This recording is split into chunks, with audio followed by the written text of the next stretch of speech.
dan informasi terkini. Yuk dengerin tentang reformasi perpajakan pada saat ini, dicermati agar tahu dan juga mengerti.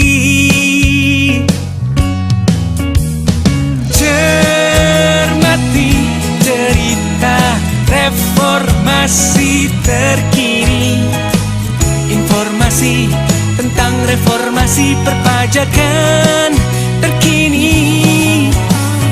Cermati cerita reformasi terkini, semuanya ada hanya dicermati.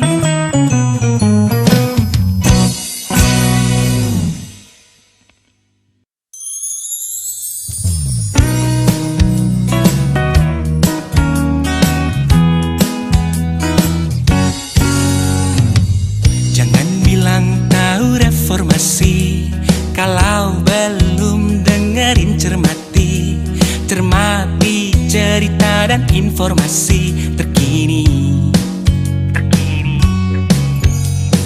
Yuk dengerin tentang reformasi perpajakan pada saat ini, dicermati agar tahu dan juga mengerti.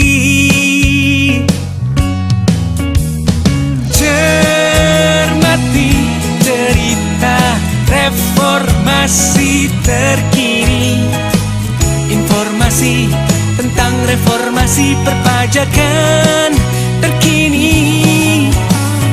Cermati cerita reformasi terkini, semuanya ada hanya dicermati.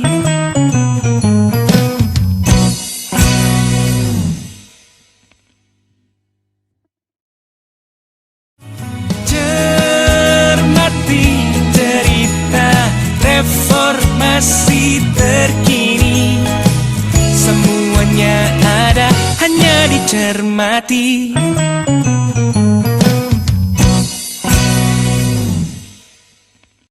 Halo kawan pajak, selamat datang kembali di podcast Cermati, cerita reformasi terkini, hanya dicermati. Terima kasih loh ya. Baik, podcast Cermati kembali hadir membahas isu-isu yang menarik, hangat, dan ter-up-to-date dari narasumber kita yang istimewa pada episode kali ini. Narasumber kita pada episode kali ini adalah sosok yang sangat aktif membagikan berita dan juga isu-isu terkini dan juga memberikan insight positif terutama di media sosial beliau, di media sosial Twitter. Rasanya kalau satu hari belum baca tweet beliau, kayaknya sih ada yang kurang. Pastinya kawan pajak juga sudah familiar dengan narasumber kita. Ya, narasumber kita adalah Bapak Justinus Prastowo. Bapak Justinus Prastowo adalah staf khusus Menteri Keuangan bidang komunikasi strategis. Baik, kawan pajak, sebelum kita menyimak isu-isu hangat dan juga insight positif dari beliau, kita akan saksikan tayangan berikut ini.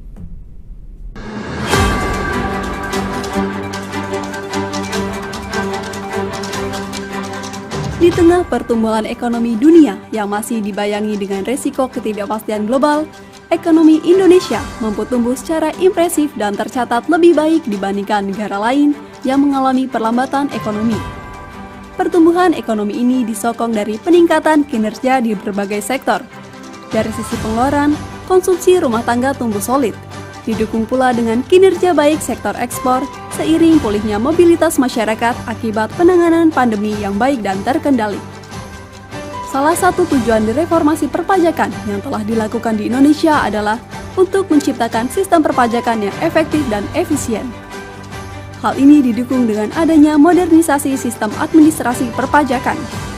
Berbagai aplikasi teknologi terkait perpajakan gencar diciptakan dan disosialisasikan kepada masyarakat, yang diharapkan dapat berdampak positif terhadap penerimaan negara dari sektor perpajakan.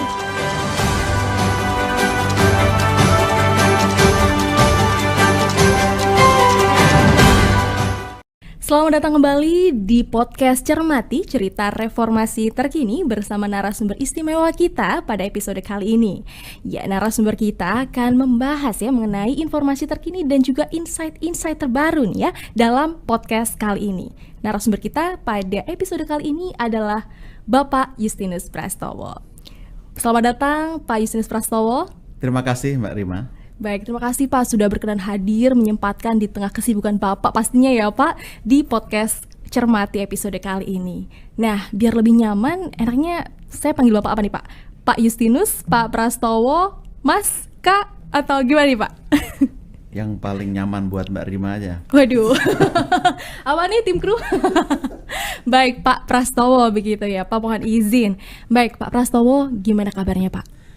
Kabar saya baik, sehat, dan bahagia. Bahagia. Kiranya semua kawan pajak juga dalam keadaan baik, sehat, bahagia, dan optimis di tahun 2023 ini. Optimis, baik. Bapak, ini kesempatan yang luar biasa loh bagi saya Pak, bisa bertemu langsung salah satu idola saya yang setiap hari saya bisa membaca tweetnya di timeline Twitter saya, dan sekarang saya bisa bertemu Bapak di podcast Cermati, cerita reformasi terkini. Terima kasih Mbak. Baik, karena Bapak adalah salah satu idola saya akan mempersembahkan sebuah pantun nih Pak. Boleh ya Pak? Baik, tim kru siap-siap cakep ya. Baik, pergi ke hutan pinus di Danau Sentani. Cakep. Bersama Pak Justinus ngobrol isu pajak terkini. Baik, boleh tepuk tangannya. Baik, Pak Prastowo dan kawan pajak, saat ini kita sudah berada di tahun 2023, dan ini mungkin kawan pajak sudah sangat familiar ya dengan Pak Justinus Prastowo, baik itu di media sosial Twitternya dengan tweet-tweet beliau yang selalu memberikan informasi terkini dan juga positif insight Pak. Bahkan beberapa saat lalu Bapak bagi-bagi buku ya Pak. Ya. Sudah ada Pak kandidatnya yang dapat buku Pak? Sedang saya baca satu-satu Mbak, karena iya. bagus-bagus komentarnya. Bagus-bagus. Kalau belum ada saya siap menerima buku dari Bapak loh Pak. Boleh. Nggak usah jawab, nanti langsung kita kasih bukunya. Wah, luar biasa sekali. Terima kasih Pak Prastowo. Baik, Pak Prastowo, kawan pajak mengenal Bapak sebagai sosok yang aktif memberikan informasi, menjawab komentar netizen yang luar biasa ramai biasanya ya Pak, dan meluruskan mereka Pak melalui tweet-tweet yang Bapak bagikan. Nah, Bapak saat ini juga menjabat sebagai staf khusus Menkyu di bidang komunikasi strategis. Nah, boleh dong Pak dijelaskan kira-kira tugas dan peran Bapak itu sebagai staf khusus Menkyu bidang komunikasi strategis itu apa saja sih Pak? Ya, terima kasih Mbak Rima. Ini pertanyaan yang sangat bagus dan sulit dijawab. Kalau tadi dibilang menjabat, tidak, saya kebetulan bertugas membantu menjadi staf khusus Menteri Keuangan bidang komunikasi strategis. Waktu Bu Sri Mulyani minta saya membantu, saya juga tidak tahu apa pertimbangan beliau. Waktu saya tanya, Bu, apa nggak salah? Saya kan bukan orang komunikasi. Rasanya saya tidak bisa membantu dengan baik nanti. Tapi Ibu mengatakan, nggak apa-apa. Saya sudah mengenal dengan baik, membaca tulisan, style, dan cara berkomunikasi. Rasanya itu yang kita butuhkan untuk membantu. Ya sudah, kita coba. Mudah-mudahan saya bisa membantu. Karena saya staf khusus, tugasnya membantu, ya saya membantu pekerjaan Menteri Keuangan sehari-hari. Itu diatur di Perpres, sebenarnya apa yang harus dilakukan. Lalu tugas saya paling utama satu, membantu menyampaikan informasi tentang keuangan negara kepada stakeholders, tentu seputar APBN, termasuk kebijakan pajak, bea cukai, belanja dan sebagainya. Termasuk utang yang juga seringkali ramai. Yang kedua tentu menjalin komunikasi dengan stakeholders Mbak Rima. Jadi kami menjalin hubungan baik, berkomunikasi, berinteraksi dengan mereka, karena bagaimanapun Kementerian Keuangan selalu butuh stakeholders supaya dapat menyampaikan informasi dengan baik sekaligus mendapat feedback yang baik untuk perbaikan kebijakan. Lalu ya selebihnya membantu tugas-tugas komunikasi di unit-unit vertikal, baik kalau di kementerian berarti di Biro KLI, lalu unit eselon 1 di Kementerian Keuangan yang tiap saat kita berkoordinasi, berkolaborasi. Jadi itu kira-kira poin-poin tugas saya. Baik, luar biasa sekali Pak Justinus menjalankan perannya sebagai staf khusus Menkyu di bidang komunikasi strategis. Sangat penting ya untuk meredam dan juga menjawab isu-isu yang ramai diperbincangkan publik begitu ya Pak melalui tweet-tweet beliau. Baik, boleh dong tepuk tangan? Baik, Pak Prastowo, saat ini kan kita sudah memasuki tahun 2023, artinya kita sudah berhasil paling tidak struggling untuk melewati tahun 2022 yang tentunya tidak mudah ya Pak, selain karena kondisi masih pandemi COVID-19, juga adanya tantangan dinamika perekonomian global yang sangat volatile. Nah, kalau di tahun 2023 ini Pak, menurut IMF dan juga OECD memperkirakan bahwa pertumbuhan ekonomi global tahun ini hanya berada di kisaran 2% sampai 3% saja. Nah, kalau kita bisa melihat tahun 2022 pertumbuhan ekonomi di Indonesia berkisar antara 5,1 sampai 5,3% ya Pak. Nah, IMF dan juga OECD ini Pak memprediksi bahwa beberapa negara juga akan mengalami minus growth dan juga akan menghadapi resesi global seperti itu Pak. Nah, boleh dong Pak, gimana sih Pak peran APBN dalam menjawab ancaman resesi pada tahun ini Pak? Ya, kalau Bu Menteri sering mengatakan APBN adalah shock absorber, penyangga guncangan ya. Kita tahu tahun 2020 ketika keadaan seolah-olah akan baik-baik saja, tiba-tiba ada pandemi. Tidak ada yang siap. Negara maju pun tidak siap kalau kita lihat ke belakang betapa mereka juga berjuang. Nah, saat itu ada 3 sektor atau aspek yang harus diatasi sekaligus. Kesehatan tentu saja, ekonomi, dan sosial. Tidak mudah bagaimana kita mengatasi ketiganya sekaligus. Tapi kita bersyukur waktu itu kita bisa mengambil kebijakan extraordinary dengan Perpu 1 2020, kita melakukan terobosan dengan program pemulihan ekonomi nasional dan penanganan COVID, PCPEN. Nah, APBN lalu menjadi sentral, sangat dominan perannya. Jika dulu kita melihat seolah-olah ekonomi dapat dijalankan oleh mekanisme pasar, saya sering menyebut inilah kembalinya welfare state, di mana paham negara kesejahteraan dengan pemerintah yang aktif itu muncul. Bisa dibayangkan 3 tahun ini tidak kurang dari 1.850 triliun dialokasikan untuk program pemulihan ekonomi nasional. 1.650 triliun itu terserap, artinya kita mengalokasikan sangat besar. Belum pernah terjadi dalam sejarah Republik ini ada alokasi sebesar itu, dan terus kita pertahankan sampai sekarang. Maka kita optimistik tahun lalu kita bisa membukukan capaian APBN yang cukup mantap. Dari berbagai indikator kita bersyukur penerimaan negara kita moncer, tercapai, tumbuh sangat bagus. Belanja kita dengan konsep spending better, pertumbuhan nominalnya semakin kecil tapi efisien dan efektif, tepat sasaran. Defisit kita juga sangat bagus. Tahun lalu itu kita masih boleh defisit di atas 3%. Tapi justru kita bisa mencapai defisit di bawah 3% lebih cepat. Dan ini kan 3%. Seperti orang nabung yang akan digunakan di tahun 2023. Nah, tabungan-tabungan itu kita buat di 2022 agar tahun ini kita bisa lebih optimistik. Maka tadi sebagai penyangga guncangan, APBN memang didesain jadi instrumen ekonomi, instrumen fiskal yang memungkinkan masyarakat dapat terus berusaha dengan baik, ekonomi kita bisa bergeliat dengan lebih cepat, sekaligus waspada karena dampak global yang juga masih mengintai terus, maka harus diantisipasi. Optimis tapi harus tetap hati-hati ya Pak. Ya, optimis karena dan waspada. Guncangan dari ekonomi global ini masih sangat volatile begitu ya Pak, sampai dengan tahun 2023. Baik, artinya peran APBN ini sangat krusial ya Pak. Paling tidak kita bisa bertahan selama 3 tahun khususnya dalam keadaan pandemi COVID-19 yang pastinya tidak mudah ya Pak bagi kita semua, tidak hanya di Indonesia tapi juga negara-negara di dunia begitu. Baik, Pak Justinus Prastowo berbicara mengenai APBN yang perannya sangat penting, pastinya tidak bisa terlepas dari penerimaan pajak ya Pak sebagai penopang atau sumber utama penerimaan negara lebih dari 60%. Nah, di tahun lalu Pak 2022 realisasi penerimaan pajak mencapai 1.716,8 triliun dan ini merupakan realisasi yang meroket sebesar 115,6% dari target yang telah ditetapkan pada Perpres nomor 98 tahun 2022 yaitu sebesar 1.485,0 triliun rupiah. Nah, berdasarkan realisasi tahun 2022 ini Pak, menurut Pak Prastowo sendiri, apakah kondisi ini sudah mampu menunjukkan bahwa ekonomi kita sudah mulai pulih Pak? Atau ada faktor-faktor lain Pak di luar itu Pak? Ya, kalau saya mulai dari pertanyaan sebelumnya, kita tak optimistik pertumbuhan tahun ini setidaknya di angka 5%. Artinya itu cukup bagus dibanding banyak negara. Padahal global tadi 2-3%. Iya. Dan menurut IMF, sepertiga negara dunia akan mengalami resesi.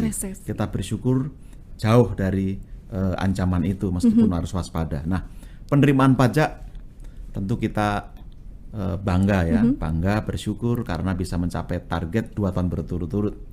Di masa sulit justru bisa mencapai target.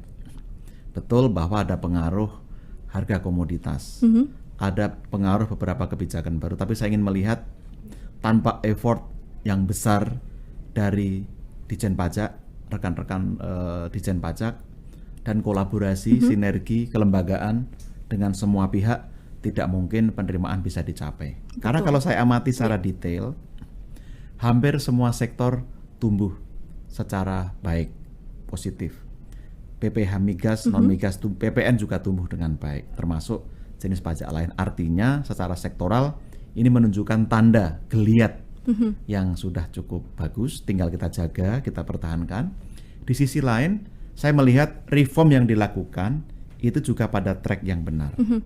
Misalnya, kebijakan menyesuaikan tarif PPN dari 10 ke 11%. Bisa kita lihat pertumbuhan PPN sekitar 25%. Di saat ekonomi kita masih relatif di fase pemulihan, PPN ini menunjukkan dimensi gotong royong melalui pajak. Dan toh masyarakat sekarang bisa menerima ternyata itu cara saya berkontribusi bagi negara. Jadi betul komoditas berpengaruh, tetapi lebih-lebih saya ingin mengapresiasi ini kinerja yang baik. Tanpa pengawasan, tanpa upaya-upaya yang kontinu, tidak mungkin kepatuhan itu bisa optimal. Jadi bagi saya penerimaan yang tinggi hanya hasil, outcome dari sebuah sistem kepatuhan. Nah, saya rasa di titik ini kita sepakat reformasi perpajakan harus terus diupayakan agar masyarakat betul-betul sadar apa arti menjadi warga negara, apa arti menjadi pembayar pajak. Itu saya rasa menjadi titik yang penting bagi kita untuk terus mengarus utamakan isu pajak ini. Ya, baik. Nah, artinya kawan pajak, APBN ini sangat terkait dengan penerimaan pajak yang pastinya realisasi penerimaan pajak ini tidak akan dapat tercapai tanpa adanya kontribusi dan dukungan dari seluruh kawan pajak. Jadi sekali lagi kami berikan apresiasi ya Pak kepada seluruh kawan pajak yang sudah melaksanakan hak dan kewajiban perpajakannya dengan baik. Nah, Pak Prastowo, tadi telah disebutkan adanya kenaikan komoditas. Nah, tapi Pak, selain adanya kenaikan komoditas di tahun 2022, ada PPS juga Pak. Nah, menurut Pak Prastowo, bagaimana sih Pak kebijakan PPS ini Pak? Dan realisasinya seperti apa Pak? Boleh Kak diceritakan Pak? Ya, PPS tentu saja, saya kebetulan ikut dalam pembahasan Undang-Undang HPP dan cukup tahu apa latar belakangnya. Saya rasa PPS ini menjadi satu contoh betapa baik hatinya, betapa murah hatinya negara untuk warganya. Jadi saya balik, ini jangan dianggap sebagai kekalahan negara atau pemerintah, tapi kita lihat sebagai betapa negara masih ingin terus mengajak warganya. Dulu tax amnesty 2016 kita beri kesempatan pada wajib pajak untuk sukarela mengungkapkan, dan cukup bagus hasilnya pada waktu itu. Kepatuhan juga meningkat. Lalu kita beri kesempatan kedua, kesempatan terakhir sebelum kita masuk ke era transparansi penuh. Saya selalu mengatakan begitu. Ini jembatan sampai kita masuk era transparansi penuh. Apa itu? Satu era dengan pondasi kebijakan baru, Undang-Undang HPP, dengan sistem administrasi yang baru, dengan Cortex System, dan dengan environment atau ekosistem perpajakan baru, yaitu kondisi global yang sudah semakin transparan. Artinya hubungan antara wajib pajak dengan kantor pajak itu sudah ditandai dengan transparansi, keterbukaan. Tidak ada dusta di antara kita. Nah, itu kira-kira. Artinya kan pajak udah nggak bisa lari lagi ya, Pak? Nggak bisa lari lagi. Nggak bisa sembunyi lagi. Ketika pilihannya adalah saya patuh, maka sekarang gamenya atau arena bermainnya dipagari. Satu, dengan kebijakan yang clear, butuh clarity. Lalu dengan aturan regulasi yang memberi kepastian, certainty penting. Dan yang ketiga, konsistensi di praktek perpajakan di lapangan. Nah, kalau ini kita berikan, istilah saya TAS, transparan, semua sudah terbuka, maka diberi rasa adil, dan bagi yang sudah mau terlibat secara patuh diberi kesederhanaan dalam sistem yang mudah dalam tadi. sistem. Baik, TAS ya, transparansi, kemudian adil, dan juga kemudahan, kesederhanaan dari sistem perpajakan kepada kawan pajak pastinya. Baik, berkaitan dengan pertumbuhan ekonomi tadi yang telah Bapak sampaikan juga, bahwa di tahun 2023 ini tantangan utamanya adalah kondisi ekonomi global dengan ketidakpastian yang sulit untuk dihitung dan juga sulit untuk dikalkulasikan, Pak. Tapi tadi Bapak juga sudah sampaikan bahwa kita terus optimis namun tetap hati-hati begitu ya Pak dalam menghadapi tantangan-tantangan di 2023 ini agar kedepannya pertumbuhan ekonomi masih berada di atas 5% ya Pak, lebih baik daripada tahun 2022 yang berada di sekitar 5,1% sampai 5,2% seperti itu. Nah, kemudian Pak, meskipun kita harus optimis, tapi kita juga harus hati-hati. Ada nggak sih Pak upaya-upaya yang harus kita lakukan Pak? Ya, saya mau masuk dari PPS tadi. Ketika banyak orang skeptis, bahkan merasa seolah-olah kita memberikan karpet merah kepada pengembang pajak begitu ya. Saya tetap ingin melihat dalam konteks gotong royong. PPS luar biasa menurut saya. Bisa menghasilkan 60 triliun dan deklarasi aset yang sangat besar, saya rasa ratusan triliun, di atas 600 triliun. Itu hal yang sangat positif. Itu modal kita gotong royong. Menyongsong 2023 menghadapi tahun ini, saya rasa itu pilar kita gotong royong. Jadi bagaimana konstruksi gotong royongnya? Kalau saya gambarkan, tujuan negara kan menciptakan masyarakat adil, makmur, sejahtera. Alatnya antara lain APBN dengan kebijakan fiskal tadi. Pemerintah itu ibarat menanam pohon. Kalau nanam pohon, tanahnya digarap, diberi pupuk, benihnya dicari yang terbaik, disirami, disiangi rumputnya sampai dia tumbuh. Ketika dia tumbuh, dia berbuah, katakanlah menghasilkan buah 10 ton, diambil 3 ton saja. Yang 7 ton diserahkan kepada pengusahanya, pada petaninya. Itu pajak.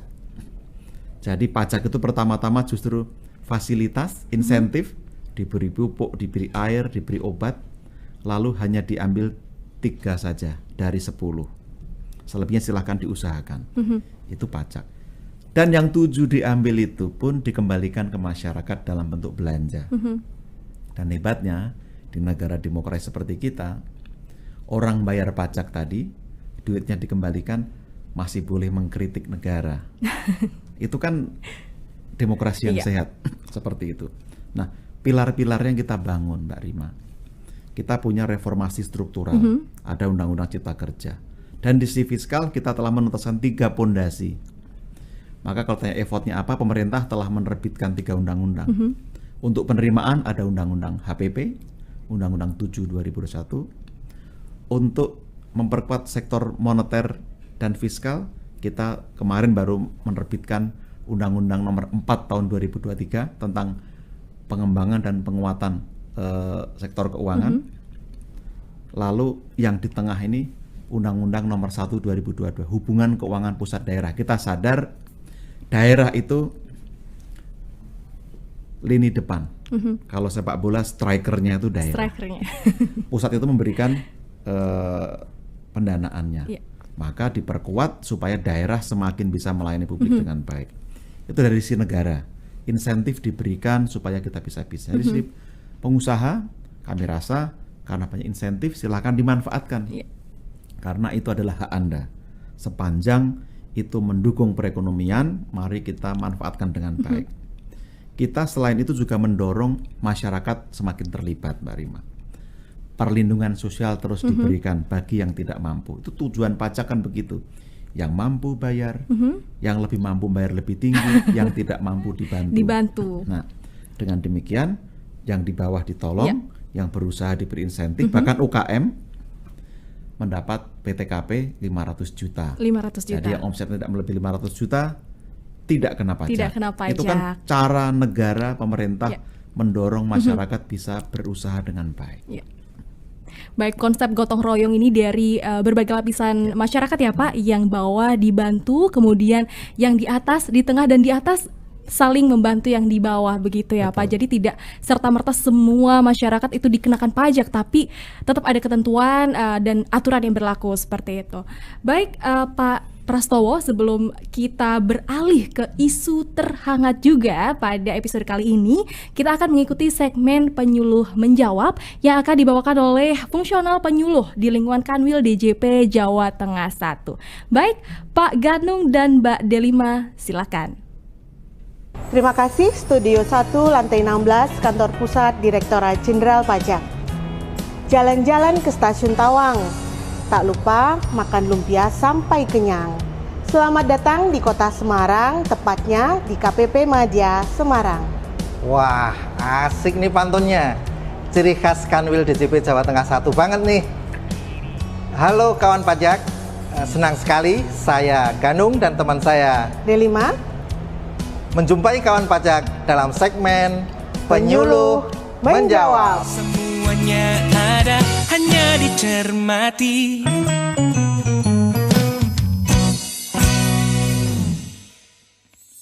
Pak Rudi pasang kenopi sambil mendengar musik kecapi. Siang ini kita duduk di tempat ini ngobrol-ngobrol soal sanksi. Waduh, harus dibalas nih pantunnya. Monggo. Bertemu lagi di tempat ini. Ini pantunnya kok serem sekali. Ada sanksi-sanksinya gitu loh.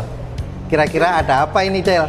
Sebenarnya nggak serem sih. Kita di sini hadir untuk menjawab apa yang menjadi pertanyaan kawan pajak. Nah, sudah ada banyak DM masuk ke dalam Instagram kita. Namun saya hanya akan menyarikan karena sebenarnya pertanyaannya mirip-mirip nih, yaitu tentang sanksi pajak. Oh gitu. Ya. Siap kalau gitu. Ya. Jadi kawan pajak ini bertanya, apa sih sebenarnya sanksi pajak itu dan juga bagaimana penerapannya? Sebelum kita bicara sanksi, kita harus tahu dulu bahwa setiap warga negara itu mempunyai kewajiban untuk membela negara melalui membayar pajak. Nah, bagi wajib pajak yang baik, tentunya dia harus melakukan kewajiban perpajakannya dengan baik dan benar. Oke, nah kalau begitu bisa dijelaskan ya, sanksi itu seperti apa? Sanksi? Nah, ketika wajib pajak tidak melakukan kewajibannya dengan benar, maka akan diberikan sanksi. Sanksi sendiri itu sebenarnya di negara kita ada dua. Iya, apa aja itu? Yaitu sanksi administrasi, yang kedua adalah sanksi pidana. Nah, kalau sekarang kita masuk ke detailnya ya, kalau sanksi administrasi sendiri itu yang seperti apa nih, Mas? Sanksi administrasi itu merupakan sanksi yang dikenakan dan diterapkan pada pelanggar aturan ya, dengan cara melakukan pembayaran kerugian pada negara. Pembayaran tersebut ditujukan sebagai ganti rugi atas kerugian yang ditimbulkan oleh wajib pajak. Oke, nah kalau seperti itu ada macam-macam ya ini kalau untuk sanksi administratif tadi sendiri. Ada berapa jenis nih, Mas? Betul sekali, Del. Jadi sanksi administrasi itu ada tiga. Ada tiga. Ya, ada tiga. Okay. Yang pertama adalah denda. Denda. Yang kedua adalah bunga. Bunga. Dan yang ketiga adalah sanksi kenaikan. Sanksi kenaikan. Nah, kita akan membahas secara detail ya. Kalau untuk sanksi denda itu yang seperti apa? Jadi sanksi denda itu Ada beberapa macam juga. Banyak juga. Ada banyak juga. Banyak sekali Ya. nih jenisnya ya. Ada sanksi 500.000. Ya. Itu diberikan kepada wajib pajak yang terlambat atau tidak lapor SPT masa PPN. Oke. Ya. Kemudian ada sanksi 100.000. Ya. Itu untuk wajib pajak yang terlambat atau tidak lapor SPT masa lainnya. Ya. Ada juga sanksi atas keterlambatan atau tidak lapor SPT tahunan. SPT tahunan. Ya, untuk wajib pajak badan itu 1 juta. 1 Sedangkan juta. untuk wajib pajak orang pribadi itu Rp100.000. 100.000. Ya. Oke. Selain itu ada juga sanksi berupa denda, Ya. yaitu 2% bagi 2% dikalikan DPP Ya. bagi PKP yang tidak membuat faktur pajak. Tidak bikin faktur Ya. pajak 2%. Ya, ada juga denda 150% kali pajak kurang bayar untuk pelanggaran atas pengungkapan ketidakbenaran atau pelunasan pajak sebelum dilakukan penyidikan. Masih ada beberapa sanksi denda juga yang mungkin tidak bisa kita jelaskan secara detail di sini. Oke, begitu kawan pajak. Jadi kita sekarang tadi sudah membahas soal denda. Kita akan berbicara sanksi yang kedua, yaitu berupa bunga. Nah, bunga ini kawan pajak, kalau boleh saya jelaskan, ini adalah untuk wajib pajak yang tidak disiplin dalam pembayaran pajaknya. Jadi kalau dia telat, kemudian dia menunda dengan sengaja membayar pajak, atau misalkan dia melakukan pembetulan, jadi ada kesalahan kurang bayar seperti itu, benar. dia akan dikenakan denda. Nah, untuk denda ini ada hitungannya nggak seperti tadi 100, 500 Ya. seperti itu? Ya, bunga sendiri itu sanksi bunga tadi ya, diberikan kepada wajib pajak yang terlambat bayar atau kurang bayar. Iya. Ya. Dan bunganya itu selalu berfluktuasi ya, Ya. tergantung kepada bunga tiap bulan yang ditetapkan oleh Menteri Keuangan dan maksimal dikenakan selama 24 bulan. 1 hari itu merupakan bagian dari 1 bulan. Oke, jadinya nantinya karena dia mengikuti keputusan Kementerian Keuangan, berarti setiap bulan akan update ya ini ya untuk Iya. KMK-nya ya. Iya, benar sekali. Oke, nah menarik ini ya. Kita sudah bicara soal sanksi denda dan juga bunga. Sekarang kita akan berbicara tentang sanksi administrasi yang ketiga, yaitu kenaikan. Nah, ini bisa dijelaskan nggak kalau untuk kenaikan seperti gimana? Ya, kalau sanksi kenaikan itu adalah sanksi yang diterapkan untuk wajib pajak yang melakukan pelanggaran aturan pajak dilihat dari segi materialnya. Contohnya seperti wajib pajak yang memberikan informasi yang salah dalam penghitungan pajak yang harus dibayarkan. Oke, nah sanksi kenaikan ini sendiri dia akan berlipat ya, Ya. dari pajak yang seharusnya dibayarkan tadi ya. Benar. Nah tadi kita sudah bicara soal administratif ya. Saya Ya. coba untuk merekap untuk kawan pajak ya. Ada sanksi administrasi, ada sanksi berupa Sanksi pidana. Sanksi Pidana. administrasi ada 3 tadi ya. ya. Oke, sanksi administratif ada 3, denda, Ya. sanksi Bunga. berupa bunga, yang ketiga adalah kenaikan. Kenaikan, Nah, ya. sekarang kita mau bicara soal pidana. Nah, Pidana itu yang seperti apa? Kayaknya serem banget juga ini. ya. Sanksi pidana ini biasanya diberikan kepada wajib pajak yang melakukan manipulasi data, Oke. ya, manipulasi kewajiban perpajakannya. Misalkan dengan membuat faktur pajak yang tidak sesuai, gitu, Ya. tidak sesuai dengan transaksi yang sebenarnya. Ya, kemudian ada juga sanksi pidana karena dia tidak lapor SPT dengan sengaja. Oke, jadi dia ada informasi yang ditahan, Ya. sehingga nantinya untuk sanksi pidana ini dia memang ada indikasi kesengajaan Ya. yang jatuhnya nanti akan menjadi merugikan negara dalam jumlah yang Benar. besar ya, gitu. Nah, sanksi pidana ini tentunya akan memberikan resiko yang besar kepada wajib pajak. Jadi kawan pajak harus benar-benar berhati-hati supaya tidak terkena sanksi pidana. Nah, nggak berasa nih, kita tadi sudah ngobrolin lumayan banyak ya. Kita sudah berada di penghujung acara. Semoga apa yang kita sampaikan nanti bermanfaat untuk wajib pajak dan ini sudah menjawab. Semoga sudah menjawab ya. Jadi memang apa yang kita sampaikan tadi mudah-mudahan dapat menjawab yang menjadi pertanyaan bagi kawan pajak dan memberikan kesadaran kepada masyarakat untuk patuh dalam melaksanakan kewajiban perpajakannya. Wah, nggak berasa nih Mas Gandung, kita sudah sampai di penghujung acara. Semoga apa yang kita sampaikan tadi boleh bermanfaat buat kawan pajak dan membuat kawan pajak semakin patuh dalam menjalankan kewajiban perpajakannya. Saya kembalikan ke Studio 1, lantai 16, Kantor Pusat Direktorat Jenderal Pajak. Saya Delima. Dan saya Ganung. Kami pamit undur diri. Sampai jumpa pada segmen Penyuluh Menjawab. Semuanya ada, hanya dicermati.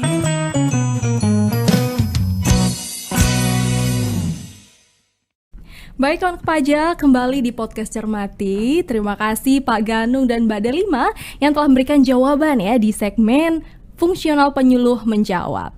Baik, kita beralih kembali ke isu berikutnya, masih bersama narasumber istimewa kita, Bapak Justinus Prastowo. Boleh dong tepuk tangan lagi? Baik, Pak Prastowo, kita memasuki awal tahun 2023 nih Pak. Banyak sekali pemberitaan yang santer sekali ya Pak di publik ya terkait penghasilan 5 juta kena tarif 5%. Nah ini banyak sekali pemberitaan yang menyatakan bahwa batas penghasilan terkena pajak dinaikkan menjadi 5 juta per bulan. Dan publik mengasumsikan bahwa 5% itu langsung dikalikan dengan penghasilan per bulan 5 juta. Nah boleh dong Pak Prastowo diceritakan, dijelaskan kepada kawan pajak ini bagaimana Pak terkait informasi tersebut Pak? Ya. Sebelum saya jawab, saya merasa senang karena ada berkah di balik musibah ini sebenarnya. Semakin banyak orang menjadi ingin tahu tentang pajak. Yeah. Ini kita anggap sebagai kampanye gratis kita. Makin banyak orang aware dengan pajak, ini kan modal yang bagus tadi, ini sebagai bentuk gotong royong. Nah, memang hidup ini begini Mbak Rima, kita kan tidak semuanya harus mendapat yang kita sukai. Kalau boleh dibilang, ya nggak ada orang suka bayar pajak. Apalagi kalau itu dipaksa, tarifnya tinggi gitu ya, memberatkan.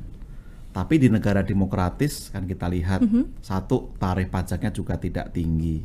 Banyak insentif, yang kecil tidak dipajaki. Lalu penggunaan uang pajaknya pun juga bagus. Nah ini yang terus harus kita kampanyekan kepada kawan pajak semuanya, supaya kita makin paham. Membayar pajak itu bukan buat siapa-siapa kok. Saya ngongkosi hidup bersama kita. Jadi yang penghasilan 5 juta rupiah tadi harusnya bersyukur karena diajak ikut mengongkosi hidup bersama ini. Gotong royong tadi ya Pak. Nah, bagaimana penjelasannya? Yang jelas ini bukan aturan baru.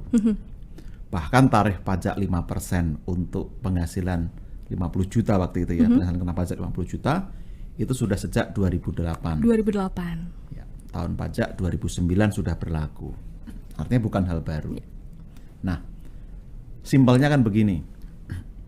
Pajak penghasilan itu kan pajak yang dibebankan pada setiap orang karena penghasilan yang diterima. Dan penghasilan itu semakin tinggi, idealnya dipajaki semakin besar. Tarifnya progresif supaya apa? Supaya adil.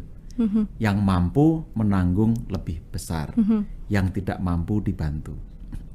Di balik konsep pajak itu ada filosofi, seperti asuransi. Saya boleh bermimpi menjadi orang kaya dan akan bayar pajak. Saat bersamaan saya boleh berharap kelak ketika saya jatuh sakit atau miskin saya dibantu oleh negara. Dibantu juga. Nah, maka saya ingin mengatakan ini bukan aturan baru, bahwa ada undang-undang HPP betul berlaku 1 Januari 2022, tetapi justru undang-undang HPP memperkuat tadi perlindungan bagi mereka yang penghasilannya menengah bawah. Buktinya apa? 1, alih-alih tarifnya dinaikkan tetap 5%, tapi rentangnya diperlebar. Dulu 50 juta, sekarang 60 juta. Dihitung kasarnya, setiap orang akan mendapat penghematan pajak dari situ. Karena dulu yang di atas 50 sudah kena 15%. Sekarang sampai dengan 60 kena 5% saja ya Pak. Yang kedua, yang ditambah lapisnya yang paling atas, kelompok super kaya, yang penghasilan kena pajak di atas 5 miliar dikenai pajak 35%. Menurut laporan SPT tahun 2022, SPT 2021 berarti ada sekitar 5.000 SPT yang disampaikan di segmen ini dengan kontribusi kurang lebih 20 triliun setahun atau sekitar 19%. Dan yang di atas 5 miliar tadi itu kira-kira kalau dihitung sama dengan tahun lalu bisa menyumbang pajak 4-5 triliun. 4-5 Ini triliun. kan jumlah yang cukup besar, bisa dipakai untuk membantu masyarakat menengah bawah tadi. Nah, hitung-hitungan kalau seperti itu, ini bukan hal baru. Bagaimana menghitungnya? Hitung kasar ini ya, Mbak Rima ya. Kalau saya jomblo nih, saya kasih contoh dulu kemarin. Jomblo belum menikah ya Pak, Belum masih menikah. single. Ada tanggungan nggak nih Pak? Nggak ada tanggungan. Nggak ada. Nanggung pacar kan nggak boleh PTKP. Belum masuk ya Pak, belum nggak dapat masuk pacar. Pak. Jomblo belum punya pacar. Jomblo ya. Berarti dia diri sendiri. Iya. Katakanlah penghasilannya 5 juta per bulan, 5 juta per bulan, 60 juta setahun. setahun 60 juta. Lalu dikurangi biaya jabatan, oke kita abaikan, dikurangi PTKP 54 juta. Karena Berarti- single ya, Pak. Karena single berarti 6 juta. Ya. Dikalikan 5%. Hanya 300.000 setahun atau 25.000 sebulan. Per bulan 25.000. Kalau setiap hari kita pipis di toilet umum, lebih mahal kalau pipis di toilet umum. Setiap hari kita parkir sepeda motor di mall, Iya. lebih mahal ongkos parkir kita. lebih mahal ongkos parkir. Tapi betapa mulianya menjadi pembayar pajak. Ya. Nggak dihitung Anda bayar berapa, tapi jadi wajib pajak patuh, itu sudah jadi patriot bangsa. Itu yang menurut saya dimensi mulia. Ya, boleh. Tepuk tangan yang luar biasa ya. Terima kasih kawan pajak sudah menjadi bagian dari patriot bangsa ya, Betul. Pak. Nah, saya tambahin sedikit lagi. Kalau dia menikah, Iya. ditambah PTKP lagi kan 4,5 4,5 juta. Kalau punya anak satu tambah lagi 4,5 4,5 lagi juta. ya, Pak. Kalau punya anak satu PTKP jadi 63 juta 63. kurang lebihnya. 60 dikurangi 63 juta. Malah minus 3 juta alias tidak membayar pajak. Tidak bayar pajak. Itu salah satu cara untuk ini ya, Pak ya, mengurangi penghasilan yang kena pajak ya, Ya, Pak. ini bagian dari tax planning Tax paling planning. sederhana. Bagi para jomblo, para single, silahkan segera menikah, dapat tambahan PTKP, bayar pajak lebih rendah. Tapi kalau ingin tetap bayar pajak lebih besar, artinya apa Mbak Rima? Pertahankan status Anda saat ini. Jangan, tetap segera menikah, punya anak, tambah income. Iya, Nah, itu baik. berkah berarti. Berkah luar biasa sekali kawan pajak ya. Tadi dicatat tips-tips dari Pak Justinus Prastowo ya, bagaimana cara untuk mengurangi ya penghasilan kena pajak. Baik, tadi Bapak sudah menyampaikan juga bahwa tarif 5% ini itu bukan langsung dikalikan 5 juta per bulan penghasilan kawan pajak, tapi dihitung dulu dalam 1 tahun, kemudian masih ada PTKP tadi ya Pak ya, sebagai pengurang penghasilan tadi, sehingga dapatnya hanya sebulan 25.000 saja. Itu kasusnya kalau penghasilan per bulan 5 juta rupiah. Nah, tadi Bapak juga sudah sampaikan bahwa untuk masyarakat yang perekonomiannya di atas 5 miliar nih Pak ya. Kalau saya sih berdoa semoga saya suatu hari nanti dapat tarifnya ini Pak 35% Pak. Amin. Amin ya Pak. Nah, itu artinya berkaitan dengan upaya pemerintah untuk meningkatkan penerimaan pajak yang kemudian kembali lagi kepada masyarakat untuk yang menengah ke bawah dibantu begitu ya Pak, kembali lagi pada konsep gotong royong. Nah, baik Pak Justinus Prastowo, selain isu tarif 5%, kemudian 35% bracket tadi untuk yang di atas 5 miliar, ada juga Pak isu di awal tahun ini yang cukup santer juga Pak diperbincangkan oleh masyarakat publik. Nah, yaitu terkait validasi NPWP menjadi NIK Pak. Nah, kan kita tahu bahwa perubahan NPWP menjadi NIK ini sudah dilakukan secara bertahap Pak dari tahun lalu ya Pak, dan diterapkan secara menyeluruh di awal tahun ini Pak 2023. Nah, sebenarnya prinsip validasi NPWP menjadi NIK itu seperti apa sih Pak? Boleh dijelaskan Pak kepada kawan pajak? Baik. Saya kebetulan ikut mengawal isu ini cukup lama ya, bahkan sebelum saya bergabung ke Kementerian Keuangan. Kira-kira begini permenungan saya pada waktu itu. Kenapa kok sulit mengut pajak? Kenapa kok susah sekali majakin orang kaya ini?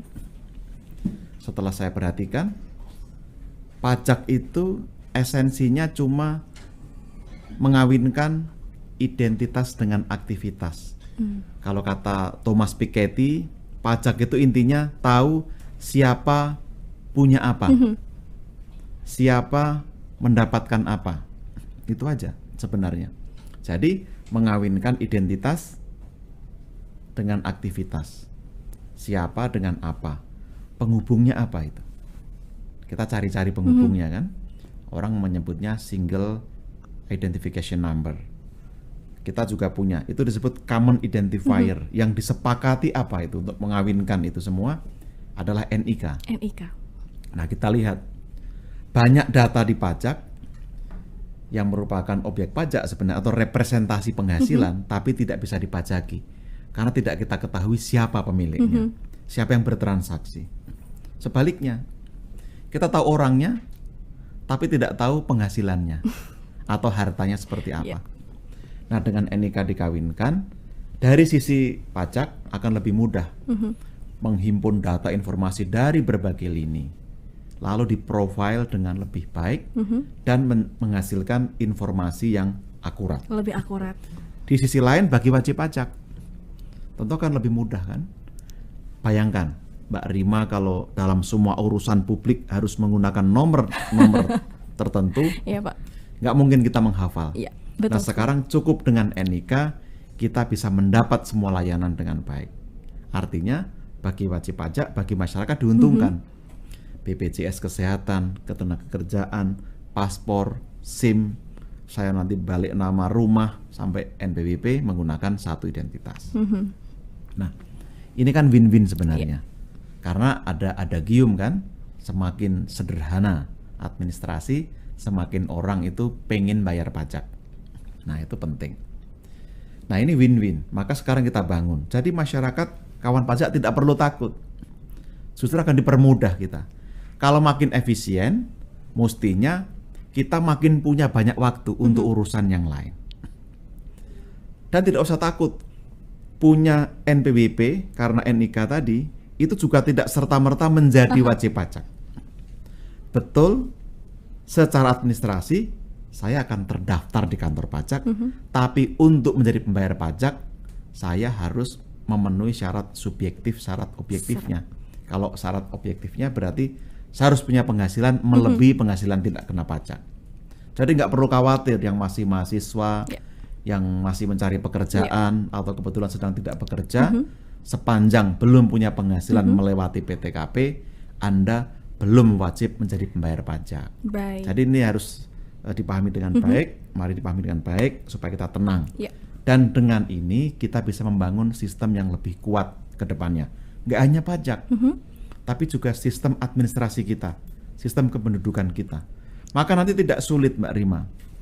Katakanlah begini, orang itu sebenarnya mengiur BPJS berapa besar. Lalu profil penghasilan akan ketahuan juga. Lalu ini kan cara kita mendorong kepatuhan secara sukarela. Kalau saya mengiur BPJS, akan di-cross-check dengan pajak, saya pilih melaporkan penghasilan saya dengan benar. Bukan apa-apa, supaya betul-betul saya ini bukan free rider. Karena saya wajib bayar BPJS, saya bayar. Saya bayar pajak, saya bayar. Agar uang yang saya bayar itu betul-betul bisa digunakan untuk menolong yang tidak mampu tadi. Jadi ini cara kita juga untuk melibatkan partisipasi warga negara semakin luas. Ya, baik, kawan pajak nih sudah semakin paham ya bahwa tadi yang telah disampaikan oleh Pak Prastowo, punya NIK gak serta-merta langsung jadi wajib pajak, harus bayar pajak begitu ya Pak? Soalnya kan sempat ramai itu Pak, wah berarti setiap anak lahir dapat NIK langsung wajib bayar pajak seperti itu. Tapi ada syarat objektif dan subjektif agar masyarakat itu menjadi wajib membayar pajak setelah memenuhi syarat tersebut. Nah, selain itu Pak Prastowo, terkait validasi NIK, nah beberapa masyarakat bertanya nih Pak, nah kira-kira bagaimana validasi NPWP menjadi NIK gitu? Apakah masyarakat harus melakukan tersebut secara mandiri atau sudah otomatis dari Direktorat Jenderal Pajak? Nah ini bagaimana Pak? Ya, memang kadang-kadang begini dalam hidup publik ini, tidak semua hal itu enak. Tapi bahkan saya pun harus mau melakukan yang tidak enak demi kebaikan bersama. Itu konsekuensi hidup publik. Kalau mau enak terus, ya jangan hidup di masyarakat. Mungkin di planet lain. tapi bukan di Bekasi juga. Nah, maksud saya begini, kadang kita nggak mau repot ya, tapi tadi apa sih susahnya repot 5-10 detik tapi untuk kebaikan kita semua. Ini bukan buat DJP, bukan buat Kementerian Keuangan, bukan buat pemerintah, tapi buat kita. Supaya apa? Tidak timbul kerepotan di masa mendatang. Bayangkan, dulu kita mendaftar NPWP. Siapa tahu waktu nginput NIK-nya keliru. Kan dulu sukarela kan. Alamat kita berubah, sudah berpindah. Dulu ikut mertua, sekarang sudah rumah sendiri. Kan ini sekaligus sarana kita untuk mengupdate status ke kantor pajak. Nomor kontak kita berubah. Kita juga bisa perbaiki di sana. Ini kan kesempatan. Kenapa gak harus saya? Kan yang tahu tentang diri saya sendiri gitu ya. Nah, bagaimana kalau sudah cocok? Alhamdulillah. Itu yang kita harapkan. Maka sekarang karena kita ingin memperbaiki sistem, kita cocokkan data NIK dari Ditjen Dukcapil, NPWP dari Ditjen Pajak. Kalau sudah cocok, kita validasi. Kalau belum, kita perbaiki. Tidak butuh waktu lama, mungkin nggak sampai 1 menit, tapi itu bermakna besar bagi masa depan Republik ini. Jadi tadi, jangan kita menggerutu, gerundel hanya karena dengar-dengar, tidak mengenakkan. Saya khawatir kalau sudah mencoba akan ketagihan nanti. Nah, inilah Pak Justinus Prastowo yang selalu memberikan berita baik dan harapan ya Pak, kalau di Twitter Bapak selalu memberikan insight positif kepada kawan pajak bahwa tidak ada salahnya kita meluangkan waktu 5-10 menit dan itu secara online ya Pak untuk validasi NPWP ke NIK, karena NIK yang paling tahu ya diri kita sendiri begitu ya Pak. Itu kan online, bisa dijangkau dari mana saja, kapan saja dan sangat mudah. Saya sudah mencoba dan saya tes ke beberapa teman saya. Ternyata setelah mereka mencoba sangat mudah, tidak seperti yang dibayangkan. Hanya klik validasi begitu ya Pak untuk memvalidasi NPWP ke NIK. 5 dan 10 menit untuk kebaikan diri kita sendiri, seluruh kawan pajak, dan untuk kemudahan seterusnya. Baik Pak Justinus Prastowo, isu tersebut adalah isu terakhir yang kita diskusikan dalam podcast Cermati pada episode kali ini. Nah, mungkin Bapak silakan memberikan closing statement kepada seluruh kawan pajak nih agar senantiasa bangga menjadi patriot bangsa dengan membayar pajak sebagai salah satu kontribusi kepada masyarakat. Silakan Bapak. Baik, terima kasih kawan pajak. Yang pertama tentu saya sekali lagi mengapresiasi, mengucapkan terima kasih. Berkat kontribusi Anda semua, kita bisa mempunyai dana yang cukup untuk meneruskan pembangunan kita, untuk menolong makin banyak orang, untuk membangun infrastruktur. Uang pajak Anda tidak sia-sia, telah digunakan untuk membangun banyak sekali infrastruktur. Kita punya jalan, jembatan, bandara, pelabuhan, bendungan. Kita membangun rumah sakit, membangun sekolah. Kita bisa menggratiskan iuran BPJS untuk 96 juta jiwa. Dan kita menyekolahkan setiap tahun ribuan anak bangsa sekolah ke luar negeri agar jadi talent-talent yang luar biasa. Itu berkat uang pajak kita. Jadi mari terus kita kabarkan tentang peran penting pajak kepada semakin banyak orang. Mari terlibat, karena melalui keterlibatan kita, itulah awal mula dari sejarah bangsa ini untuk mencapai tujuannya, masyarakat adil, makmur, sejahtera. Kita yakin dengan pajak yang kuat, Indonesia akan semakin maju. Terima kasih. Baik, tepuk tangan untuk Bapak Justinus Prastowo yang selalu memberikan insight positif kepada kita semua. Baik, sekali lagi terima kasih Pak Prastowo sudah meluangkan waktu di tengah kesibukan untuk berbagi cerita dan kabar baik kepada kawan pajak di episode podcast Cermati, cerita reformasi terkini pada episode kali ini. Tentunya insight dan juga informasi terupdate yang telah disampaikan narasumber kita memberikan kita pemahaman yang lebih baik terkait hak dan kewajiban perpajakan, juga terkait isu-isu yang telah dibahas tadi. Dan semoga kedepannya kawan pajak yang sudah semakin paham, semakin bangga juga untuk turut berkontribusi melalui membayar pajak dan menjadi bagian dari patriot bangsa. Baik, Demikianlah diskusi kita membahas mengenai isu-isu terkini terkait APBN, pajak terkini dengan narasumber istimewa kita, Bapak Justinus Prastowo, staf khusus Menteri Keuangan bidang komunikasi strategis. Kawan pajak, jangan lupa terus ikuti podcast Cermati, cerita reformasi terkini agar semakin paham dan semakin tahu update isu perpajakan dan keuangan negara terkini di episode berikutnya. Saya Rima Budi Arti, pamit undur diri. Dan sampai jumpa di podcast Cermati episode berikutnya. Hanya di Cermati. Baik, boleh tepuk tangan untuk kita semua. Terima kasih Bapak Justinus Prastowo. Perpajakan pada saat ini dicermati agar tahu dan juga mengerti. Cermati cerita reformasi terkini. Semuanya ada hanya dicermati.